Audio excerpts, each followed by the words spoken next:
Scatta la par condicio e anche la corsa elettorale. Il 6 e 7 maggio si vota per le elezioni amministrative. In provincia di Pordenone sono 8 le amministrazioni comunali che vanno al rinnovo. Si va dalla bassa pordenonese alla zona pedemontana.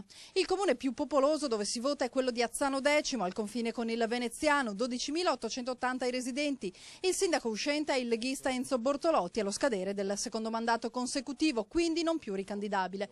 Le liste nei comuni chiamati al voto sono ancora in via di costruzione. Certa invece è la ricandidatura ad Aviano di Stefano del Conte Bernard, comune che conta 8.225 abitanti ma che con la presenza della base di Aviano supera di gran lunga il tetto dei 15.000 domiciliati. A Del Conte Bernard si contrappone Damiano Scapin, rodigino, residente ad Aviano, architetto e uomo di fiducia di Massimo Bitonci, tanto da esserne dirigente comunale a Cittadella nell'Alta Padovana.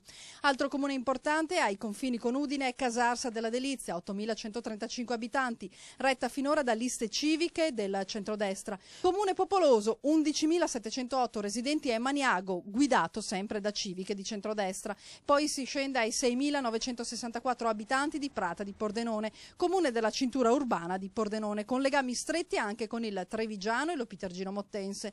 Rimangono poi i comuni piccoli della pedemontana Vito d'Asio con 892 abitanti, governato dalle sinistre, Cimolais 465 residenti e il più piccolo in assoluto Clauzetto, chiamato il Balcone del Friuli, amministrato da liste civiche con 419 abitanti.